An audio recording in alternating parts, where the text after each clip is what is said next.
Parfois, le danger se glisse sous la forme la plus innocente, un costume blanc, une poignée de main ferme, des paroles de bénédiction murmurées en public. Quand Samuel franchit la porte de cette salle baignée de projecteurs, il croyait répondre à un appel. Il ne savait pas encore qu'il allait frôler une frontière que son cœur, aussi pur fût-il, n'était pas préparé à reconnaître. Samuel avait grandi avec des prières comme musique de fond. Orphelin de père très tôt, il avait appris à compter sur la foi de Marie, sa mère, femme de patience et de petites victoires quotidiennes. La maison où il vivait tenait plus de la tendresse que de la richesse. Une table qui balançait, une Bible dont les pages avaient jauni sous les doigts aimants de Marie, des repas simples partagés dans le clair-obscur d'une lampe. C'est là, entre les récits de l'Ancien Testament racontés le soir et ses mains usées qui signaient la bénédiction, que Samuel a entendu pour la première fois l'appel au ministère. On voyait chez lui cette espèce de douceur déterminée, une voix qui savait calmer un enfant pleurant, des mots qui semblaient toujours trouver leur place dans le silence d'un cœur inquiet. À 20 ans, il partit en formation théologique, remonta la manche de sa vocation sans rechercher les projecteurs. Il épousa Nancy, compagne fidèle, qui devint sa boussole affective. Ensemble, ils bâtirent une petite communauté, une vingtaine d'âmes fidèles, dans une salle dont les chaises grinçaient plus que les amplis ne hurlaient. Leur quotidien ressemblait à ces petits rituels de soins. Visites aux malades, réunions hebdomadaires où l'on partageait la soupe et les larmes, des baptêmes à la rivière locale quand l'été rendait l'eau douce et claire. Mais la réalité d'un ministère pauvre porte ses propres tempêtes. Les factures s'accumulaient, l'équipement technique vieillissait et les visages de la congrégation, bien qu'aimants, restaient les mêmes week-ends après week-end. Samuel avait cette conviction obstinée que la qualité du service ne se mesurait pas en nombre, mais une partie de son humanité restait sensible au goût amer de l'inquiet. Comment nourrir ceux qui avaient faim? Comment répondre aux appels au secours quand le compte en banque murmure le contraire? La question revenait comme une marée discrète, chaque fois plus pressante. C'est dans ce paysage de loyauté et de fragilité que le nom de Jérémie fit irruption. Jérémie était le type d'homme dont les photos sur les couvertures donnent envie de s'asseoir au premier rang. Il venait d'une assemblée réputée, des plateaux hauts, des chaînes qui l'invitaient à parler, des histoires de percées spectaculaires et d'implantations éclairs. Où qu'il passe, on parlait d'augmentation, de dons miraculeux, de témoignages qui semblaient peindre la faveur. Il possédait cette aisance déroutante, sourire calibré, gestes qui savaient comment captiver, regard qui scannait une pièce comme s'il y détectait les places à occuper. La première rencontre entre Samuel et Jérémie eut lieu à une conférence régionale où les pasteurs étaient invités à s'aligner pour la prochaine saison. Samuel s'était présenté sans costume de gala, sans prétention, avec sa Bible qui sentait l'encre et la poussière d'assemblée modeste. Jérémie, en revanche, était en costume blanc, choix vestimentaire revendiqué par certains comme un signe de pureté et d'autorité. Lorsqu'ils se serrèrent la main, il y eut un échange qui n'était ni tout à fait chaleureux ni complètement froid, une transaction d'attention. Jérémie parla des niveaux spirituels, de connexions qui transcendaient la simple prière, d'un cercle de pasteurs qui avaient accepté une loi pour voir leur ministère transformé. Les mots étaient enveloppés d'une langue biblique qui rassurait et couvrait une promesse implicite. Tu peux atteindre ce que Dieu veut si tu fais ce que nous faisons. Samuel écouta, d'abord comme on prend un échantillon de parfum, puis comme on se laisse séduire par une note qu'on n'avait pas connue auparavant. Il rentra chez lui, avec les paroles encore fraîches dans la tête, troublé mais curieux. Nancy remarqua ce changement subtil, une lueur nouvelle qui n'était pas entièrement la paix. Elle le regarda en silence, ses mains parlant d'inquiétude plus que sa bouche n'osait. « Dis-moi ce qu'il propose, dit-elle un soir, lorsque la maison avait repris ses ombres familières. » Samuel raconta. Il n'enlaça pas l'idée tout de suite, il pesait. Qui n'aurait pas pesé devant la lourdeur des besoins? Mais Nancy, qui connaissait la profondeur de son mari, murmura simplement « Méfions-nous des raccourcis ». La proposition n'arriva pas comme une rupture immédiate, mais comme un long séductionnement. Invitation à des rencontres privées, échange de messages, proposition d'être présenté à certains leaders influents, Lionel, Gédéon, Mahé, Aimé, des noms qui chantaient dans l'oreille des assemblées comme des confirmations de réussite. Jérémie l'invita à une séance restreinte présentée comme une connexion spirituelle. Il expliqua que certains pasteurs acceptaient une démarche qui impliquait reconnaissance mutuelle, une cérémonie qui scellait l'engagement à une route partagée. Le langage était volontairement flou, loi spirituelle, profondeur, couverture. À l'extérieur, il y avait des sourires, à l'intérieur, des signes qui invitent à l'adhésion. Samuel, malgré la prudence de Nancy, laissa la curiosité le pousser plus loin. Il se disait que peut-être il s'agissait d'une forme de mentorat. Il se rappelait les jours où la communauté semblait figée et rêvait d'une percée, non par vanité, mais par désir de servir mieux. Mais l'ambition, même la plus discrète, s'insinue souvent sous l'idée du service. Elle revêt l'habit du dévouement et se glisse dans la prière. La salle où la rencontre eut lieu n'avait rien de spectaculaire vu de l'extérieur. Un bâtiment discret, aux allures d'anciennes salles de réunion transformées. Mais à l'intérieur, l'atmosphère était travaillée pour impressionner. Bougies calculées, tapis posés avec soin, une table centrale où reposaient des calebasses polies comme des reliques. On expliqua à Samuel que ces calebasses venaient d'une succession de lieux où la tradition avait été préservée, qu'elles portaient des noms, que certaines étaient consacrées pour la route. On lui parla de gestes anciens, d'enseignements transmis de génération en génération. Le vocabulaire employé rappelait l'héritage biblique, les images de Jourdain, de traversée, de purification. Tout ce qui est ancien a un pouvoir de persuasion quand on y associe la sacralité. Pourtant, rien n'était expliqué clairement. Il y avait un voile, et la curiosité de Samuel chercha une fente pour regarder derrière. La porte de la pièce où se déroula l'initiation se referma avec une promesse muette. À l'intérieur, on admettait que quelques pasteurs triaient. Les visages de Lionel, Gédéon, Mahé, Aimé se dessinaient dans la pénombre. Jérémie y brillait comme la pièce maîtresse. On parla en langage chuchoté, on récita des fragments scripturaires sans référence précise, on alluma une huile parfumée, l'odeur grimpa dans la gorge de Samuel comme une musique rassurante. Un homme posa la calebasse devant lui et, avec une douceur méthodique, versa une petite dose d'huile tiède sur son front. On prononça un nom, un autre. Le rituel avait l'allure d'une tradition ancienne et cela conférait une légitimité difficile à contester. La séduction opérait par la répétition et la mise en scène. On l'invita à choisir une calebasse parmi d'autres, comme si l'objet détenait une charte ou une bénédiction spécifique. Le geste était simple, ancré, presque naïf si on l'observait de loin. Piocher un instrument, le serrer, le murmurer. Mais Samuel sentit, au moment de poser sa main, un poids singulier. Non pas seulement la gravité de l'argile, mais la série d'attentes qui s'y greffaient. On frotta une marque légère sur son front, comme on scelle un pacte dans certaines cultures. Personne n'utilisa le mot pacte tout haut. Ils parlèrent de connexion, d'alliance, de voix. Les mots de la cérémonie se tissaient avec des citations bibliques disséminées avec soin, allusions au Jourdain, aux prophètes, aux visites célestes. La stratégie était claire, emprunter la robe des saints récits pour légitimer ce qui n'était pas entièrement clair. On chanta en langue, des voix se chevauchèrent, certaines portaient la douce assurance des chœurs, d'autres avaient la cadence d'une incantation. Il y eut une effusion d'huile, symbolique, disent-ils, et un moment où tout sembla s'arrêter. Samuel ferma les yeux. Il eut alors la sensation d'être conduit vers l'eau, vers le Jourdain de son imagination. On le prit par l'épaule et l'emmena vers la rivière, à la lisière de la ville, où la lune jetait une bande d'argent sur l'eau. Là, dans le silence hors du monde, il eut une vision qui frappa sa confiance. Une lumière descendit, comme une main qui touche. Il vit, dans la fraction d'une seconde, la salle pleine, des mains levées, des voix qui racontent la guérison de leurs enfants, la paix dans les foyers. C'était beau. C'était une image que l'âme de pasteur voudrait hacher en bois et placer devant la cheminée. Mais la vision avait ce grain étrange. Elle n'était pas seulement claire, elle semblait surtout conçue pour flatter un désir intérieur que Samuel n'avouait pas encore. Être reconnu, être soutenu, être utile au-delà de la petite salle aux chaises grinçantes. L'ange qu'il entrevit n'avait pas la familiarité des visions bibliques qu'il avait étudiées. Son éclat était presque public, comme s'il avait été filtré pour la scène. Samuel revint sur la berge en larmes, avec la certitude d'avoir reçu quelque chose d'important. On le complimenta, on lui annonça qu'il était désormais associé et qu'il recevrait des directives. Peu à peu, le mot pacte resta dans l'air comme une ombre non nommée.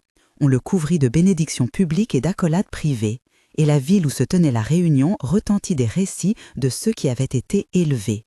Il revint chez lui en portant ce qu'il croyait être une empreinte sacrée. La petite pièce où il logeait au-dessus de la salle de culte lui sembla plus étroite. Nancy remarqua la vibration dans sa voix, la manière dont son regard cherchait quelque chose qui n'était pas simplement le pain quotidien. Il eut des changements rapides et visibles. 1 mois après, la salle n'était plus capable d'accueillir tous ceux qui venaient. Des témoignages affluaient, des gens parlaient de délivrance, de paroles qui frappaient juste, d'une louange qui brûlait. On commença à parler de la saison de Samuel. Des journalistes religieux, puis quelques blogs firent circuler des images. Le gain était tangible, mesurable.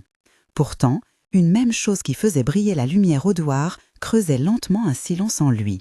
Les nuits devinrent peuplées de rêves serrés, des calébasses qui se fissuraient, une flamme qui grésit sur la rive d'un fleuve, la silhouette de sa mère regardant à distance. Parfois, il se réveillait avec la sensation d'une présence lourde sur sa poitrine, comme si quelqu'un pesait son cœur pour en juger la ferveur. Dans la journée, il souriait, répondait 2 interviews, signait des formulaires pour de nouvelles implantations. Il recevait des enveloppes de personnes reconnaissantes, le compte bancaire de l'Église connut une amélioration remarquable. Le paradoxe le rongeait. À mesure que la réputation croissait, sa paix intérieure rétrécissait. Les murmures commencèrent à se faire entendre dans la communauté. Des questions feutrées sur la nature de certaines guérisons. Des regards échangés quand il parlait enflammé sur une scène. Un pasteur contemporain, pourtant reconnu, lui avait murmuré une vérité difficile. Les fruits sont visibles, mais inspectent toujours la racine. Samuel s'efforçait de garder cette phrase en mémoire, mais l'éclat rendait l'analyse ardue. Qui serait assez dur pour refuser ce qui semblait si manifestement bon? Qui oserait priver les affamés d'un repas en faveur d'une enquête qui risquait de tout calmer?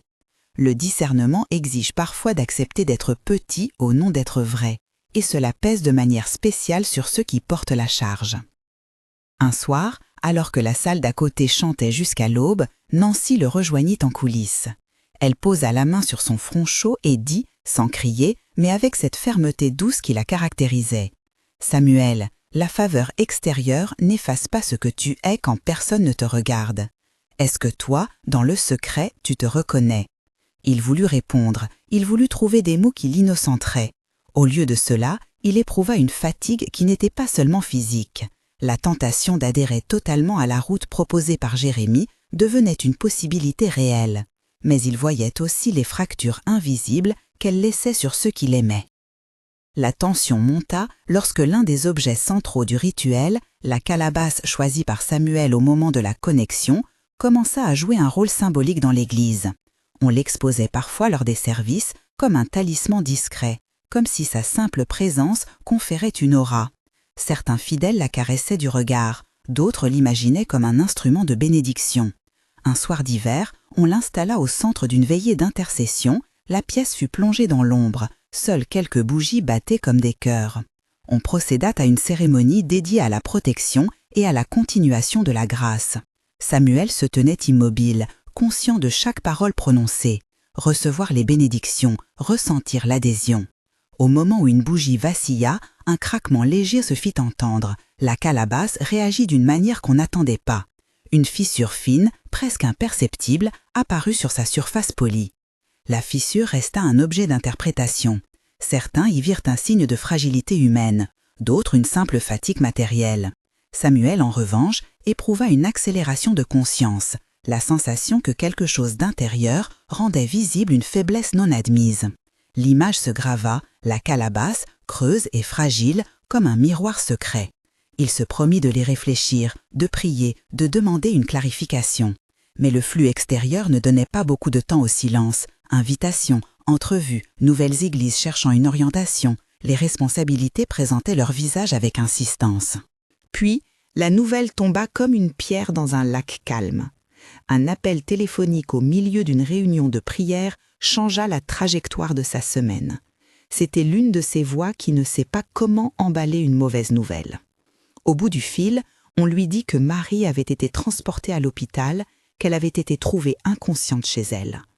La pluie tambourinait sur la vitre quand il raccrocha.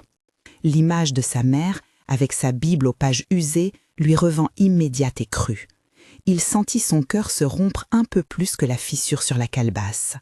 Il pensa à la dernière fois où ils avaient prié côte à côte, à ses paroles simples, à la bénédiction de ses mains. Puis, comme si la douleur recherchait un coup de théâtre, vint aussi le flot contradictoire des événements externes. La plupart de sa congrégation s'attendait à le voir gérer la situation tout en continuant la saison qui semblait s'imposer. Samuel se sentit tiré entre des besoins, être présent pour la femme qui l'avait élevé et honorer la visibilité qui désormais l'entourait. Ce soir-là, il se tenait devant l'hôpital, les néons jetant leur lumière froide. Nancy était restée en retrait, portant le poids de l'attente avec une force silencieuse. Son téléphone vibra encore, des messages de félicitations pour la série d'enseignements récents, des requêtes d'interview. Tout cela sentit soudainement faux, comme un décor dont on pouvait ôter la toile. À l'intérieur du bâtiment, un couloir embaumait l'odeur des désinfectants et des prières pressées. Il regarda sa main, la même main qui avait touché la calebasse, qui avait posé l'huile sur le front d'âmes en quête. Il se demanda, peut-être pour la première fois avec une clarté crue, de qui provenait vraiment la puissance visible dans sa vie. La question ne se résolut pas dans l'urgence du moment. La nuit à l'hôpital fut longue, ponctuée d'heures où la fatigue donnait aux émotions la rapidité d'un torrent. Samuel resta assis sur une chaise trop dure, sa Bible sur les genoux comme une ancre.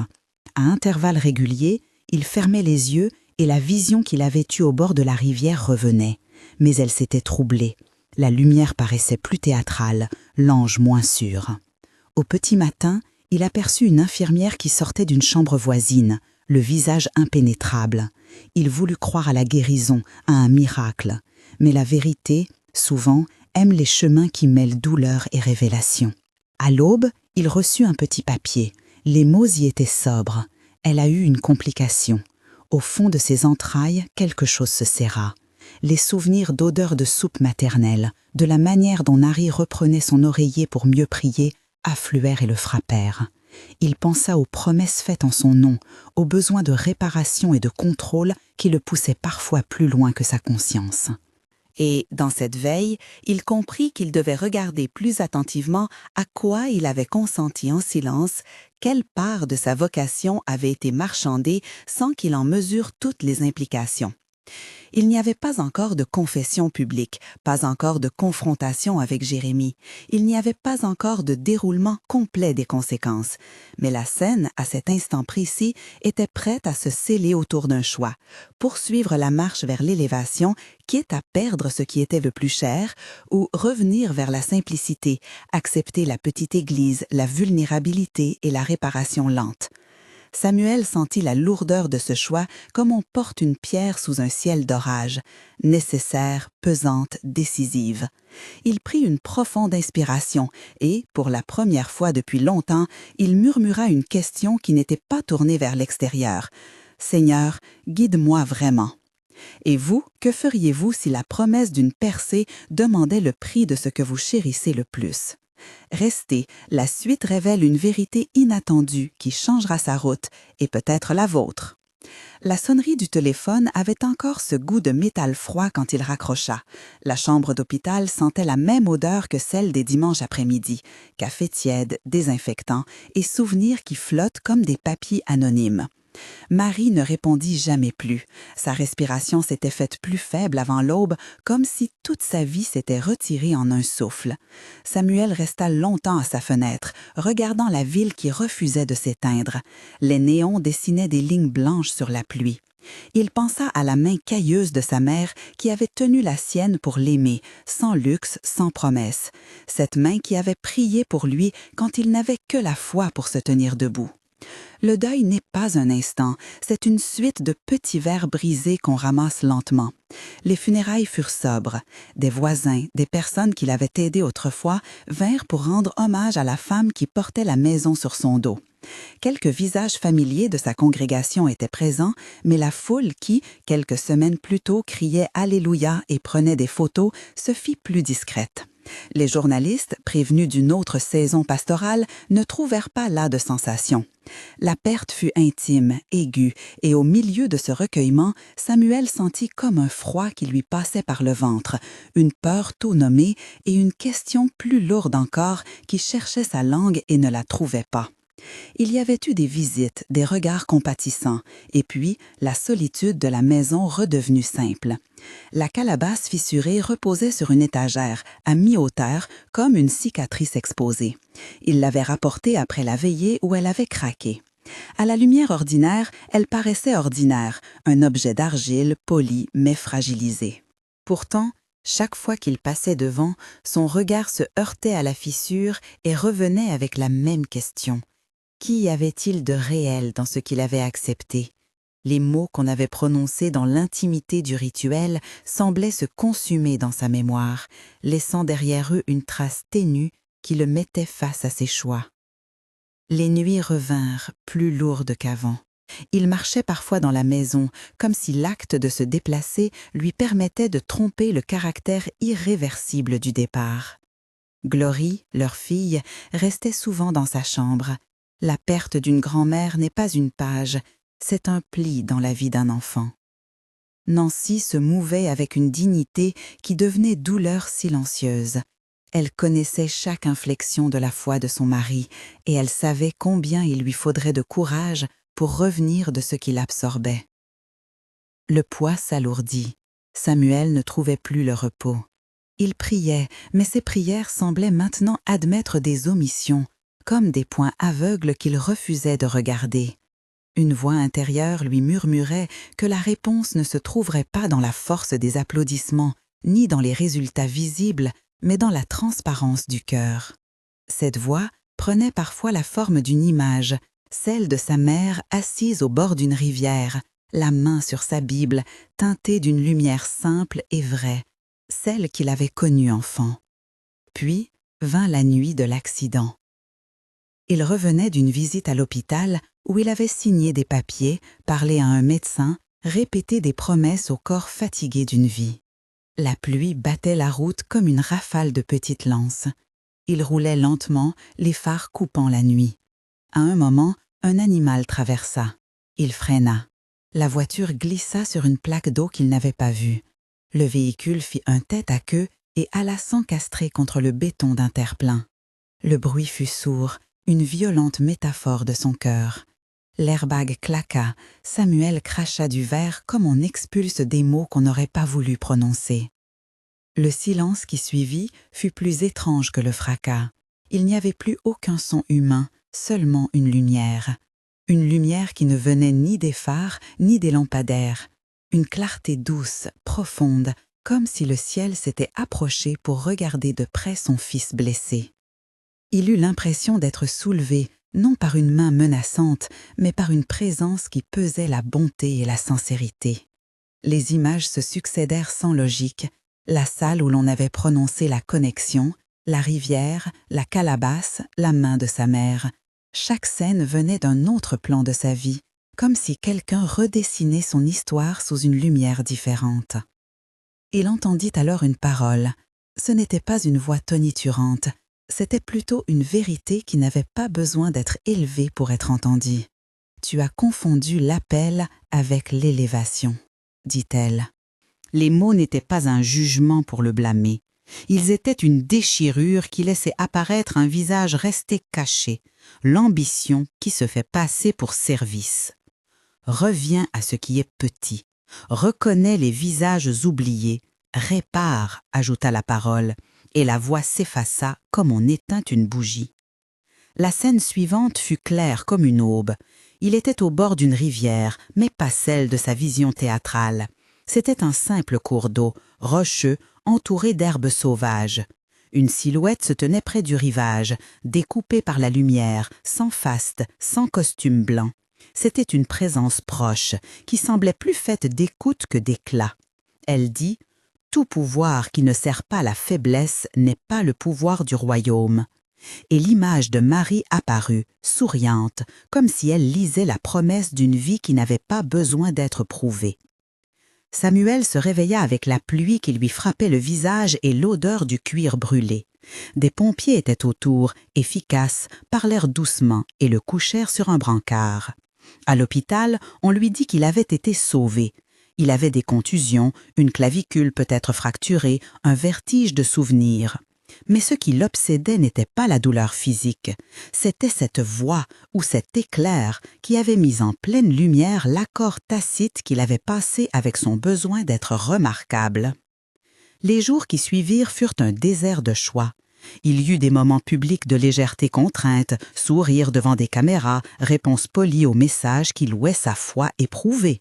Mais à huis clos, dans la chambre qu'il partageait avec Nancy, il y eut des nuits d'aveux et des matins d'effraction dans sa propre histoire. Il ne pouvait plus prétendre que tout était sous contrôle.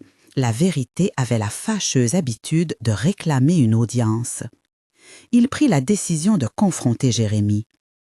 La rencontre eut lieu dans le bureau d'un café en fin d'après-midi.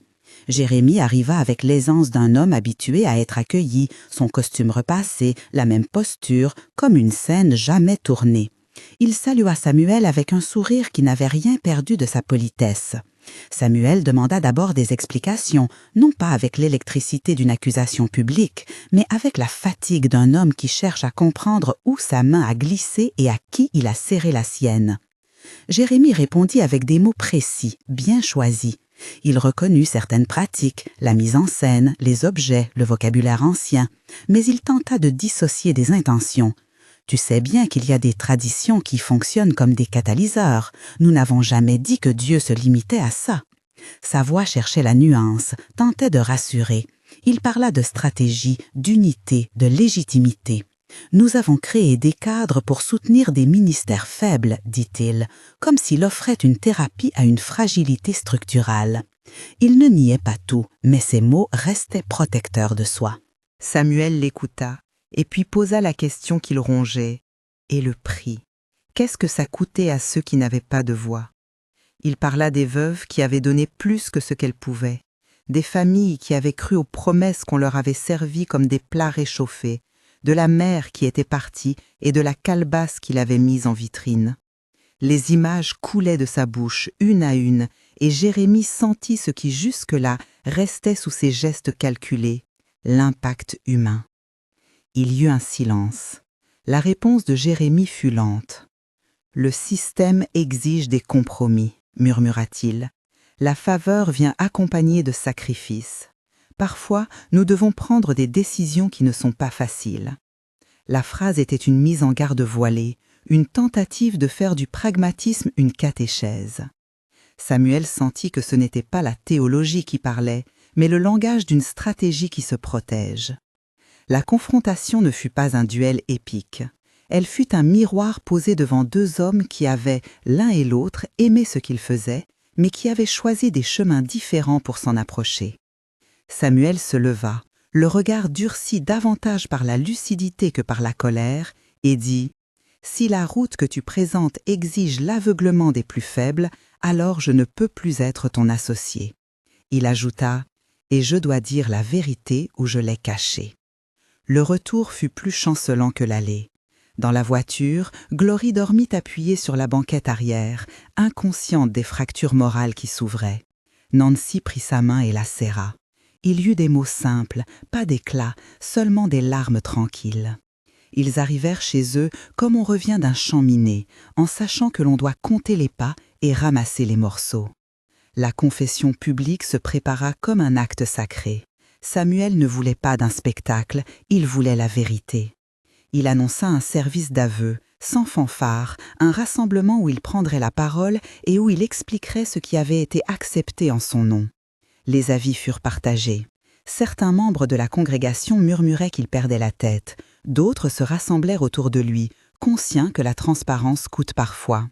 Les médias, curieux, commencèrent à s'intéresser à l'événement, attirés par le contraste entre l'ascension et la chute.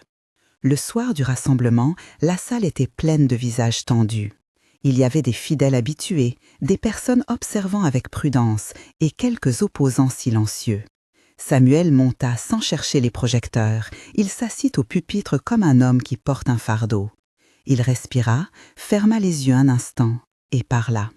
Sa voix trembla parfois, mais la force de la sincérité couvrait toute tentative de rhétorique. Il commença par confesser sa faiblesse, sa soif de voir sa communauté grandir, la tentation de croire qu'une route toute tracée pourrait accélérer la grâce. Il raconta sans détail scabreux la cérémonie, la calebasse, la visite à la rivière, mais il montra clairement que ces actes étaient devenus des instruments manipulés, non des moyens de communion avec Dieu. Il reconnut sa part de responsabilité dans ce qui avait causé du tort, surtout à ceux qui avaient donné sans comprendre les implications. Il nomma la mort de sa mère et ce silence pesa dans la salle comme un couperet. Il expliqua qu'il avait senti, dans l'accident, une visitation qui l'avait ramené à l'essentiel, servir la faiblesse plutôt que de rechercher l'éclat. Puis il fit quelque chose qui, pour lui, était plus difficile que n'importe quelle confession privée. Il renonça publiquement à tout bénéfice associé à cette connexion. Il rendit des comptes sur les finances, promit d'ouvrir les registres et invita des personnes indépendantes à vérifier les dons. Il annonça la fermeture temporaire de la salle, non pas par défaite, mais par besoin de reconstruction. Sa parole était claire, « Je préfère être petit et vrai que grand et compromis ». Les réactions furent variées. Certains quittèrent le bâtiment, blessés, convaincus d'avoir été trompés. D'autres restèrent, la curiosité mêlée à la douleur. Un nombre important se joignit ensuite à Samuel dans la rue, comme pour signifier qu'il choisissait la route de vérité malgré la déception. Il y eut des larmes, des accusations, des gestes de pardon. Nancy se tenait près de lui, la main sur son bras, tandis que Glory regardait, inquiète et étonnée par la gravité adulte de l'événement. La fermeture de l'église fut annoncée dans la même humilité. Les clés furent posées sur la table, symbole d'une période qui se terminait. Samuel savait que sa décision entraînerait des conséquences, perte de reconnaissance, critiques acerbes, la difficulté de reconstruire une image. Mais il savait aussi que son cœur ne pouvait plus revenir sur ce chemin. Il avait choisi l'obscurité du renoncement plutôt que la lumière trompeuse d'une faveur douteuse. La reconstruction ne fut pas instantanée. Elle se tissa lentement, comme un vêtement que l'on reprenait point par point. Samuel et Nancy commencèrent à marcher autrement. Ils transformèrent leur maison en un lieu d'accueil discret, un lieu où l'on servait des soupes aux affamés, où l'on recevait ceux qu'on négligeait ailleurs, où la parole et l'écoute n'étaient plus un spectacle, mais un soin. Ils prirent soin des familles qui avaient été les plus affectées par les pratiques de supériorité spirituelle. Ceux qui s'étaient sentis manipulés reçurent des lettres d'excuses, des restitutions financières quand des erreurs avaient été commises, et surtout la promesse d'une écoute sans jugement. La réparation prit des formes concrètes. Des comptes furent ouverts pour rembourser des dons effectués sous pression. Des rencontres furent organisées entre dirigeants et membres blessés, non pour élaborer stratégies de communication, mais pour entendre, pleurer et, si possible, réparer. Samuel n'offre pas de remède miraculeux. La réparation n'efface pas tout, mais elle trahit une volonté de justice et d'empathie. Le geste le plus significatif fut peut-être celui d'un petit groupe de bénévoles qui alla chez ceux qui avaient été déçus pour porter des vivres, aider à des réparations domestiques et simplement être présent. Les jours se transformèrent en mois. La vie de couple, fragile après les secousses, trouva un nouvel équilibre. Nancy, forte de sa fidélité, devint non seulement son soutien, mais une partenaire à part entière dans ce nouveau service. Glory grandit au milieu d'un foyer où l'on parlait maintenant d'humilité comme une vertu pratique.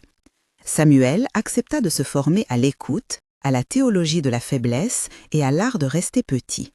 Il prit des heures pour apprendre à réagir différemment face à la tentation de briller.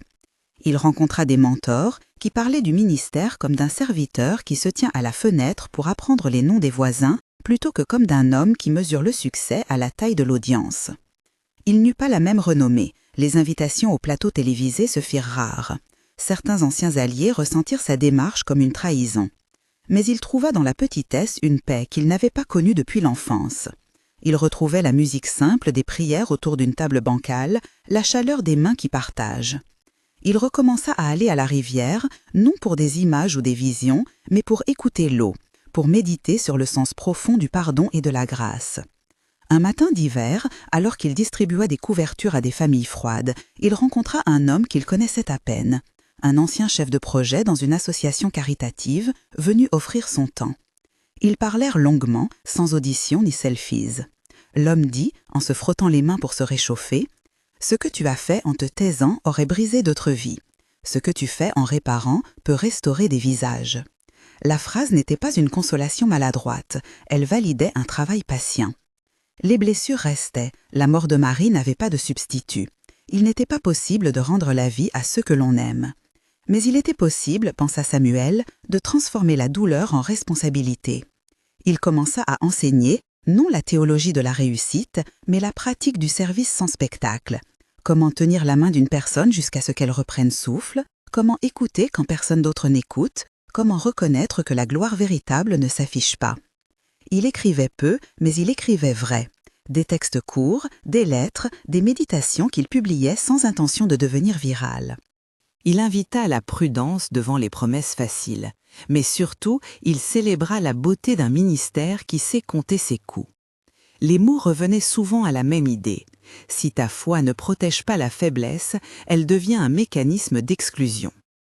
Le chemin de Samuel inspira certains, irrita d'autres, mais surtout, il réveilla une conversation plus large, autour des pratiques pastorales, du discernement et du soin des vulnérables.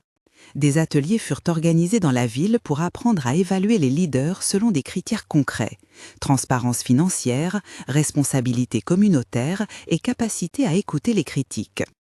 Un petit réseau d'entraide vit le jour, composé de paroisses et d'organisations qui voulaient promouvoir un ministère sobre et responsable. Il y eut des rencontres difficiles. Plusieurs personnes qui avaient été séduites par l'ancien magnétisme de Jérémie sentirent la fragilité de leur certitude et demandèrent des comptes. D'autres, blessés par la manière dont certaines pratiques avaient exploité leur naïveté, refusèrent tout dialogue. Samuel respecta leur choix. Il n'imposait pas le pardon, il proposait la responsabilité. Il sut que la confiance se reconstruit comme une maison, brique par brique, patience après patience. Quant à Jérémie, sa trajectoire prit plusieurs directions. Certains de ses cercles réajustèrent leurs méthodes, d'autres continuèrent leur route, persuadés de l'efficacité des stratégies. Le récit de Samuel devint cependant une mise en garde que d'autres commencèrent à utiliser pour rappeler que l'authenticité est le critère ultime. Des voix se firent entendre pour dire que la puissance ne se mesure pas à l'ampleur du public, mais à la capacité d'une communauté à protéger les plus faibles. Au fil des saisons, la silhouette de Samuel se fit plus sereine. Il n'était plus l'homme qui cherchait à remplir une salle vide par tous les moyens. Il était devenu un ouvrier de consolation. Son ministère fut fait de gestes concrets et modestes. Une soupe, une visite, une prière à la demande de quelqu'un qui avait peur d'être jugé. Sa parole perdit en rhétorique ce qu'elle gagna en vérité. Il n'existe pas de repentir sans trace. Certains jours, la culpabilité revenait comme une marée. Parfois, une lettre anonyme rappelait la colère. Parfois, les chaînes et les plateaux se moquaient. Mais il y eut aussi ceux qui, après la tempête, vinrent dire qu'ils avaient retrouvé une foi plus simple. Ils racontèrent des anecdotes banales, un père à qui l'on avait donné du travail, une femme à qui l'on avait remis de l'argent pour payer un loyer, un enfant dont on avait aidé l'école. Ces gestes, humbles, tenaient moins d'une statistique que d'une fidélité quotidienne. Un an après la confession, Samuel organisa une petite cérémonie au bord de la rivière. Cette fois, il n'invita pas la presse. Il ne chercha pas la lumière. Quelques amis proches, Nancy, Glory et quelques anciens membres de la communauté se tenaient autour. Il posa la calebasse fissurée dans la terre, non pour la célébrer, mais pour l'enterrer symboliquement, un acte de mise en mémoire et d'enterrement des pratiques qui avaient nui. Il prononça une bénédiction simple, invitant chacun à prendre soin de ce qu'il aurait sous sa responsabilité. Puis, il détourna le regard vers l'eau et mit les mains dans le courant. La rivière passa, imperturbable, et laissait derrière elle des cailloux lisses, polis par le temps, signe que la persévérance finit par créer la douceur. La parole finale de sa vie publique d'alors fut une exhortation. Il parla de discernement comme d'une pratique communautaire, l'aptitude à demander des éclaircissements, à vérifier les sources, à protéger les vulnérables. Il appela à la sobriété, se souvenir que la grâce n'a pas besoin d'une vitrine, elle a besoin d'un cœur prêt à servir. Il parla aussi de l'humilité, comme d'une route où l'on marche avec d'autres, où l'on se permet d'être petit, où l'on accepte la correction fraternelle. Et vous, à votre place, que feriez-vous quand on vous propose une route brillante, mais qui exige le silence des plus faibles ? Comment évalueriez-vous un leader, par ses titres ou par la façon dont il protège la veuve et l'orphelin? Ces questions ne sont pas des exercices théoriques, elles touchent à la manière dont nous confions nos vies et nos maisons spirituelles à ceux qui prêchent. Le récit de Samuel n'est pas un modèle de sainteté, c'est plutôt un appel à la vigilance et à la miséricorde. Avant de clore, une prière courte, humble et sincère. Seigneur, donne-nous le discernement pour reconnaître la vérité, le courage pour renoncer à ce qui nous éblouit et la fidélité pour servir les plus faibles sans nous faire valoir. Aide nos communautés à être des lieux de protection, non de spectacle. Donne-nous des pasteurs qui portent la pauvreté des autres comme leur propre trésor, et non des hommes qui cherchent la lumière pour eux-mêmes. Amen. Si cette histoire résonne en vous, si vous avez déjà été témoin d'une quête de pouvoir déguisée en piété, partagez votre expérience en commentaire. Votre témoignage peut aider quelqu'un à reconnaître un piège et à choisir la vérité. Abonnez-vous pour écouter d'autres récits qui mettent en garde et qui encouragent la réparation. Que la prudence et l'amour dirigent vos pas.